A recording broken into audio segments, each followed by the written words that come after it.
My husband chose his mistress over our sick daughter. Then karma stepped in. The lights were too bright for a child in distress, but no one dimmed them. Chloe lay curled on the cold marble beneath the dining table, her small hand pressed against her chest as if she could physically keep her lungs open. The wheezing cut through the music, sharp and metallic. For a moment, I thought the guests might look away out of discomfort. They didn't. They just watched. My husband didn't move. He lined up champagne flutes for a toast, pretending not to hear the sound of his daughter drowning on dry land. His jaw was set in that fake businessman smile he practiced in elevators and networking events, teeth out, eyes relaxed, confidence without warmth. "She's fine," the mistress said, waving a manicured hand as she adjusted the centerpiece. She didn't turn around. The candles flickered, amber and oud, and Chloe folded tighter, gasping for thinner air. "Don't make a scene," my husband murmured, not looking at me. It was the only sentence he'd spoken directly to me all night. By the time a guest whispered, "Should we call someone?" I was already kneeling beside her. Her breath tasted like metal and fear. "Mom," she rasped, "I can't." Then nothing but the wheeze of air refusing to stay.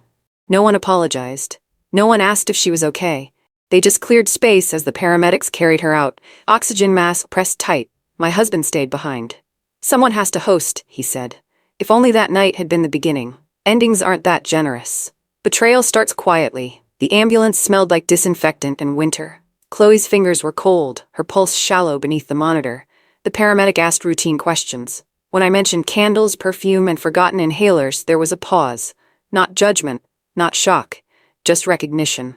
My phone lit up. "Don't make this dramatic," from my husband. "Kids get overwhelmed. Parties stress them," from the mistress. Chloe's voice sounded like tissue paper tearing. "Mom, am I in trouble?" "Never," I said. "My name is Lauren Parker, and I was 36 then." Until that winter, I thought heartache came from affairs. Later, I learned the worst betrayal could be performed in daylight with an audience and still be considered polite. Chloe had been diagnosed with asthma that spring, severe but manageable, the doctor said. "Avoid triggers. Keep inhalers. Watch for shame. Shame makes breath smaller than the lungs can hold." We rolled into the ER bay, and Chloe disappeared behind sliding glass doors. If the ambulance had been a warning, I might have saved time. But beginnings are softer. This was evidence. The first real clue came months earlier at a quiet dinner table, long before marble floors and open houses. The mistress ordered sparkling water and something with microgreens. Chloe ordered chicken fingers, then coughed into a folded napkin. The mistress didn't offer water. She didn't ask if Chloe was okay. She leaned forward with a small, fixed smile. "Coughing isn't ladylike," she whispered. "Try to be elegant." My husband chuckled. Light, automatic, dismissive. Chloe froze. At 7, she already understood how to shrink. "That's enough," I said softly, but the mistress was already adjusting her lipstick in a gold compact. Later that night, Chloe asked, "Am I supposed to cough pretty?" That was the moment I started paying attention. Not with anger, with notes. The mistress's condo was curated like a lifestyle feed. White counters, staged fruit, diffusers humming silently in corners. The air smelled like fig and sandalwood.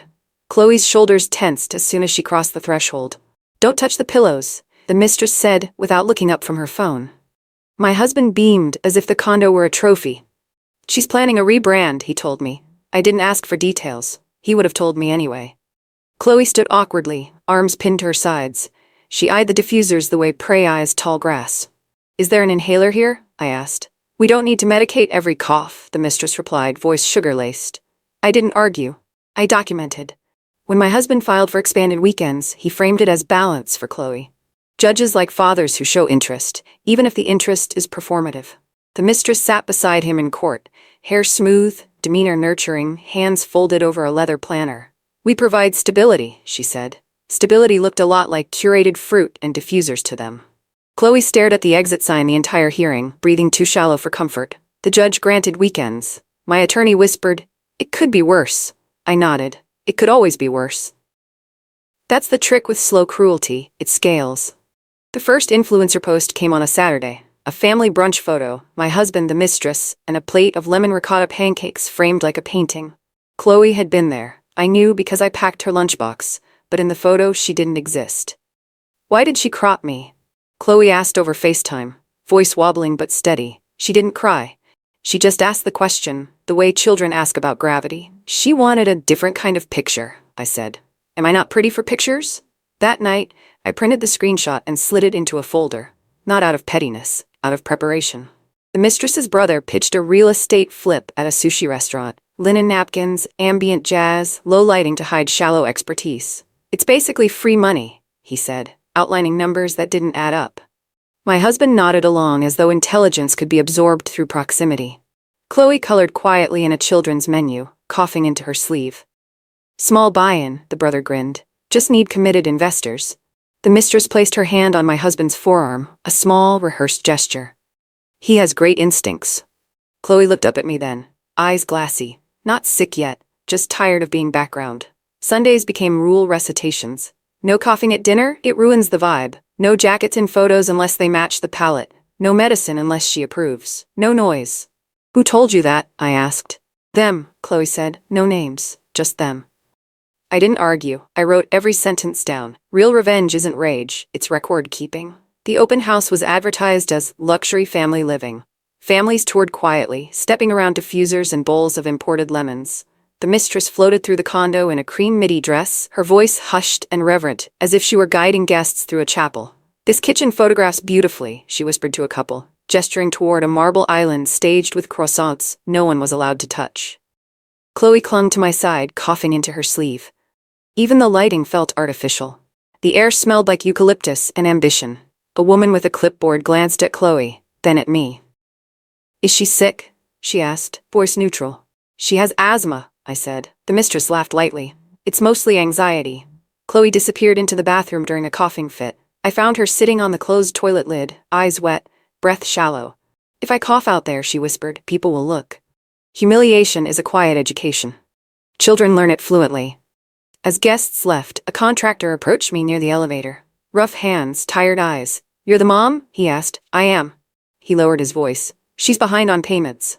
Permits too. Your husband keeps throwing money at cosmetic stuff. You didn't hear it from me. Thank you, I said. He nodded once. Watch yourself. They're building a set, not a house. The elevator doors slid shut. Chloe leaned against me, coughing into my coat. I tucked the contractor's warning into the same mental file as the cropped photo and the no medicine rule. Patterns don't announce themselves, they accumulate.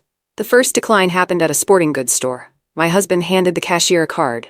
Declined. He laughed it off, tapped another. Declined again. The mistress was silent, cheeks tight, jaw clenched behind a perfect smile.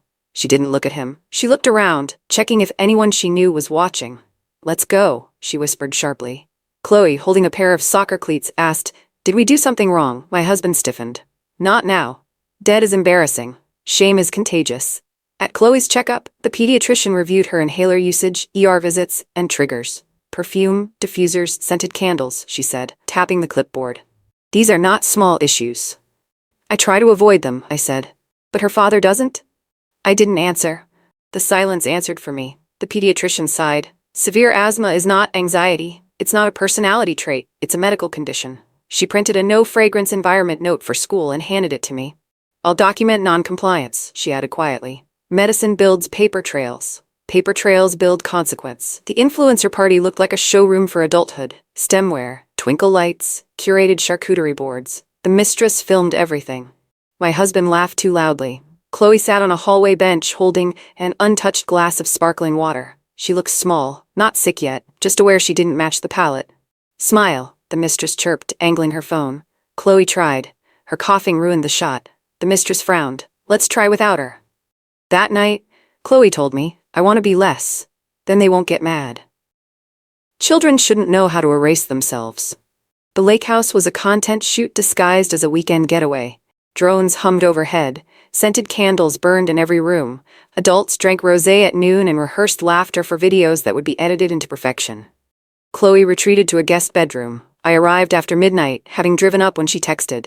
I don't feel good. Don't tell them. She sat cross-legged on the bed, hair tangled, cheeks flushed. If I cough, she whispered, she'll say I ruined the vibe. I checked her oxygen. Too low. I packed her things silently. We left without goodbye or confrontation. The mistress didn't follow. She was adjusting the tripod height. The ER doctor didn't sugarcoat anything. She's triggered by sense and stress. This isn't mild. This is severe. My husband arrived an hour later, smelling like wine and embarrassment. The mistress stayed in the car. Are we done? He asked. We have guests. The doctor turned. Your daughter can't breathe. That's the only event you're attending tonight. My husband's face tightened. Not anger. Calculation. Weight of optics, not weight of concern. On discharge, a nurse slipped me a brochure. When to contact CPS for medical neglect. She didn't say a word. She didn't have to. The mistress launched a home styling brand on Instagram the next morning. Chloe wasn't in the photos. The condo was. So were the diffusers. Comments rolled in. Where's the little girl? Didn't she used to have a kid around? No kids in this aesthetic, lol. Influencers don't need cruelty to be loud. Indifference is enough. When the first brand partnership fell through, the mistress blamed the algorithm. My husband blamed the economy. Contractors blamed the unpaid invoices. Chloe blamed herself. If I didn't cough, she said, maybe things would work. I blame no one. I documented. My husband took out a private loan. Bad terms, high interest, no legal review. The mistress's brother nodded approvingly. Short-term pain, long-term flip. The flip stalled. Permits expired. Contractors filed claims. Investors asked questions that didn't have answers. My husband smiled through it. Tight, glassy, rehearsed. Real estate men don't break in public. They evaporate slowly. Chloe overheard him on the phone. We're bleeding cash, he whispered. That night, she asked me, are we too expensive? Children mistake cost for worth. Adults teach them how. The mistress landed a small sponsorship, furniture staging for modern luxury families. She threw a party for investors, influencers, and couples who spoke in square footage. The condo smelled like cedar diffusers and fresh paint. Chloe stepped inside, stiffened, then quietly slipped out to the balcony. Outside, the air was cold and sharp. I found her sitting on a wicker chair, knees pulled to her chest. It's better out here, she whispered. It hurts less. Inside, my husband lifted a champagne flute, laughing too loudly at a joke someone else delivered. He looked like a man auditioning for his own life. Influencer friends filmed champagne towers. No one noticed Chloe coughing into her sweater. The cold triggered her asthma. The camera caught the moment she folded forward, gasping. Not cruelly, not intentionally, just incidentally, like background tragedy. She's having another episode, someone said off camera. My husband rushed out, angry, not afraid. Why didn't you handle this? He hissed. Handle. Not help, not comfort. Handle. The video leaked, first to a group chat, then to another, then into a small influencer forum. Comments poured in. Why is the kid outside alone? Isn't she asthmatic? Dad's wasted candles plus paint fumes, asthma equals. Who thought a child fits a luxury brand? No one tagged names. No one needed to. The internet recognizes archetypes more than people. The mistress panicked, not over Chloe, but over engagement metrics. We need to control the narrative, she snapped. My husband paced, clutching his phone like a shield. Who filmed that? The answer was simple. Everyone with a phone. CPS arrived on a Thursday. No warning. Just two women in sensible flats and calm voices. They asked questions about medication access, environmental triggers, custody schedules, ER visits, and emotional safety. Chloe sat at the table coloring. She didn't look scared. She looked practiced. Where do you keep your inhalers? One worker asked. At Mom's, Chloe said. At Dad's, she asked. Chloe paused. I'm not supposed to. Silence. Pens moved. Files grew. They requested medical records, ER logs, pediatric notes, school nurse reports. When the pediatrician supplied a statement about documented exacerbations due to fragrance exposure, the pattern finally had a name. Not drama. Neglect. Sponsorships paused. Realtors withdrew staging offers. The mistress's brother disappeared. No apology, no closure, just gone. My husband tried to host another open house. Only 2 couples showed up. They whispered near the kitchen sink. Is that the kid from the video? I heard CPS got involved. Bad optics. Luxury thrives on optics. Optics thrive on denial. Denial is brittle. Chloe overheard the mistress during an argument. Why bring a sick kid into a luxury space? She ruins it. That night, Chloe asked, do I ruin things? I held her hand. No. Spaces get ruined when they aren't built to fit people. The custody hearing wasn't dramatic. Drama requires volume. This was quiet, clinical, surgical. The pediatrician testified. So did the ER doctor. So did the school nurse, who recounted the scented soap incident and how Chloe quietly in the bathroom because she messed up the smell. CPS outlined patterns, not one big event, many small ones, micro-cruelties, mist inhalers, diffusers, perfume, cold air, shame. The mistress cracked first. She exaggerates, she snapped. Children adapt, and she's sensitive. The judge blinked. She's 7. Sensitivity is not a diagnosis.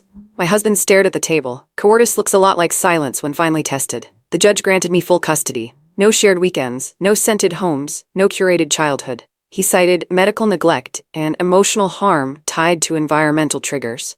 Clinical words for simple truths. They made breathing feel shameful. My husband's face collapsed inward, not into grief but into humiliation. Ego wounds bleed differently. The mistress didn't comfort him. She didn't look at him. She stared at her phone, scrolling with the speed of someone checking for brand damage. Outside the courthouse, Chloe held my hand. My husband reached out. She stepped behind me, not afraid, just choosing. The mistress didn't break up with my husband. She just stopped showing up. Group chats froze. Realtor brunches stopped inviting him. Investors stopped returning calls. Sponsors removed tags. The loan came due. Contractors sued. One morning, my husband woke up alone in the condo. Half the furniture was gone. The diffusers were gone too. Silence smelled better than cedar. He called the mistress 6 times. No answer. Influence doesn't end loudly. It drifts. He moved into his parents' guest room. Reputations collapse quietly when prestige is the only architecture holding them up. Chloe and I spent the spring in simpler air. Windows open, no diffusers, no candles, no curated shame. Her coughs became less dramatic, her laughter became louder. One afternoon, as we walked home from the park, she asked, "Mom, yes, was I too much for them, or were they too small for me?" Children are knives disguised as honesty. "You were never too much," I said. "They just didn't know how to care for something real." That summer, Chloe joined soccer. She coughed once, laughed, and kept running. No one told her to be elegant. No one cropped her out. People always assume revenge is about destruction. It isn't. Real revenge is oxygen. It's growing where someone tried to make you small. It's choosing spaces that don't require shrinking to fit. We didn't win because they lost. We won because we learned to breathe.